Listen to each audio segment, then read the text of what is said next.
From New York, Ms. Stefanik. I want to echo the chairman. Thank you, Ms. Parker, for your extraordinary service and your courage for being here today. Mr. Turley, I want to start with you. The Twitter files laid bare for the American people what you correctly call unconstitutional, quote, censorship by surrogate. Matt Taibbi writes, quote, Twitter's contact with the FBI was constant and pervasive as if it were a subsidiary. Do you agree with that assessment?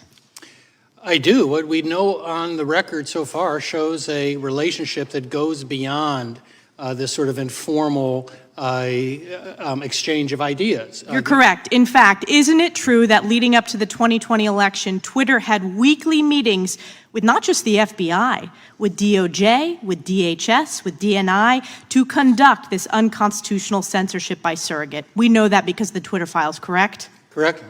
And it was not just meetings, not just censorship of stories like the Hunter Biden laptop story. We also now know that the FBI paid Twitter over $3.4 million of taxpayer funds to censor these stories before the 2020 election. Is that correct?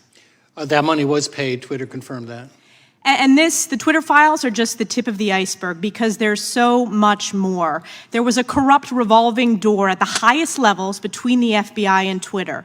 Look no further than Jim Baker, former general counsel at the FBI who helped unlawfully investigate Donald Trump in the 2016 election.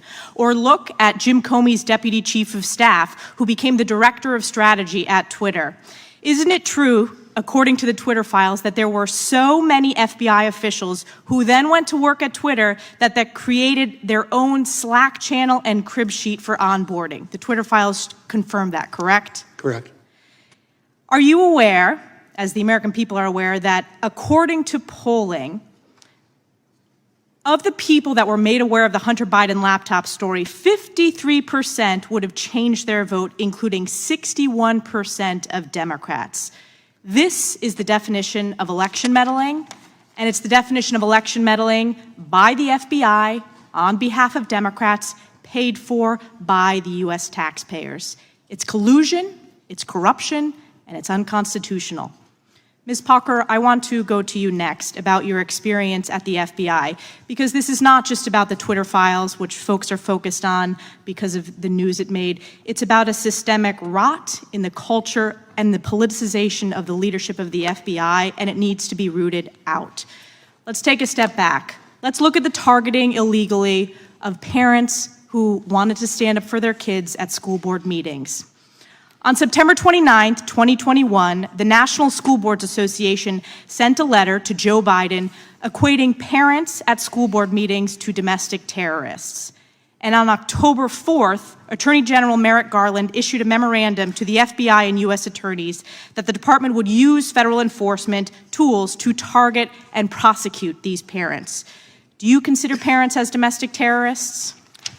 I do not consider parents as domestic terrorists. No, I do not. No, and neither do the American people.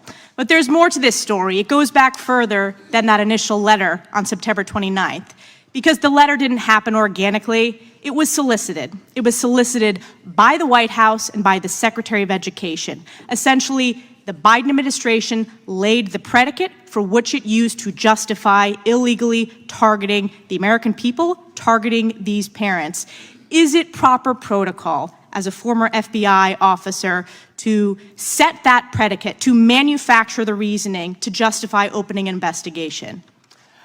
I believe that no one should be targeted for free speech and that violence should never be tolerated under any circumstance, but it should definitely not, no one should be targeted because they want to speak up at a school board meeting. This was a setup, and it was the setup, and it's the real definition of weaponization of the government against the American people. And it's not just this example of targeting parents at School Boards Association.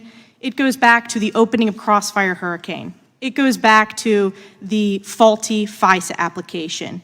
It goes back to what we heard on that first panel from Senators Grassley and Johnson. It goes back to the suppression illegally of the Hunter Biden laptop story paid for by the U.S. taxpayers. This corruption needs to be rooted out, and it's not just about protecting the U.S. Constitution. It is most importantly about protecting the American people from the weaponization of the federal government against them. Yield back. Lady yields back. The chair now recognizes Mr. Johnson is recognized. Thank you, Mr. Chairman. A lot has been said here about the fear of threats, but what we're concerned about in the scope of this committee is the fear of threats to the American citizens. The reason we use the term weaponization is because it is appropriate. We have so many examples of that across so many federal agencies that were designed to serve and protect the American people and have been used in recent years against them, that it will take us probably 2 years to lay that out. But I just want to focus on one that's been mentioned this morning because the timeline is important. The school boards issue. On June 22nd, 2021, Loudoun County parent Scott Smith spoke out at his local school board meeting and he was arrested. On September 29th, citing Mr. Smith's arrest as an example, the National School Boards Association sent a letter to the Biden administration requesting federal law enforcement involvement in local school board disputes. Now, here's what's really important. We learned later that the White House helped the NSBA draft that letter to itself.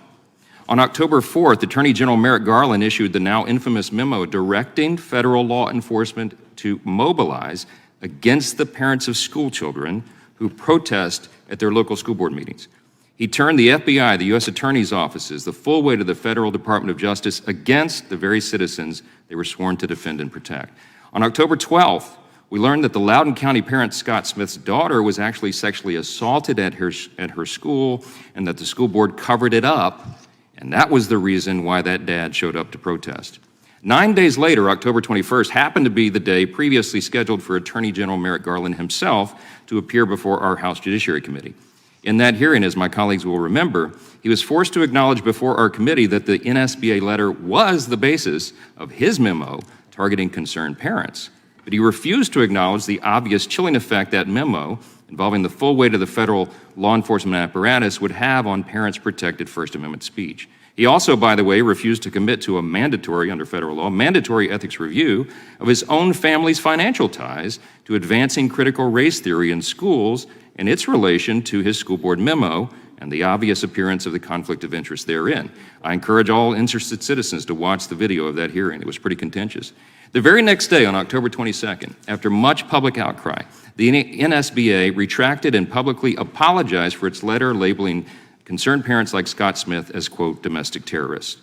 In the following weeks, over 20 different state school board associations severed their ties with the National School Boards Association. Our Democrat colleagues have tried to downplay the importance of this select committee and even criticized its name as hyperbolic. But as this example and so many others clearly show, key agencies have indeed been weaponized. We're informed even still today that that memo has not been retracted by the Attorney General. Here's the question, Mr. Baker. You were an FBI agent for 33 years and were involved in a lot of the important and noble work there, but you've also said clearly and been vocal about some of the egregious overreaches you've seen from the FBI and the DOJ. In recent years, you've described what has devolved into a culture of, quote, deceit and deception, involving, quote, alarming FBI behavior, and you've written that those abuses threaten the liberties of those on the left as well as the right. Professor Turley just cited statistics here today that there are large numbers of Americans who now distrust the FBI. Our task here is to determine exactly how that's happened and how to correct that framework. Mr. Baker, here's the question.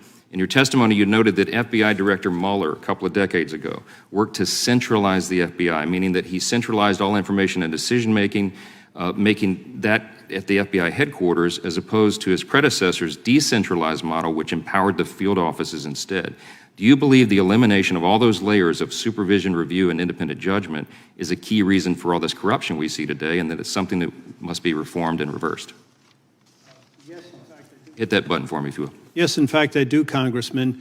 I don't use the term corruption. The term I think is more appropriate that your colleague, Congresswoman Stefanik, used, the rotten culture, the culture rot.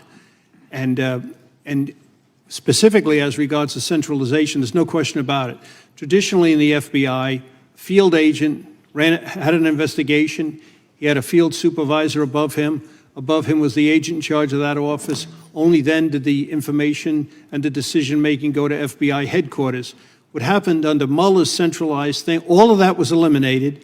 They ran these key investigations, the Hillary Clinton email investigation, and then the Trump collusion investigation, out of headquarters, eliminated all these layers of independent judgment, supervision, gone.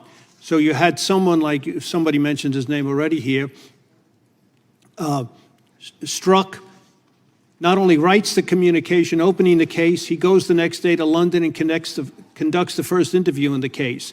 You have McCabe, a deputy director, #2 in the whole Bureau, directs the investigation and sends 2 agents to the White House to interview General Flynn. No levels of review. It was bound to end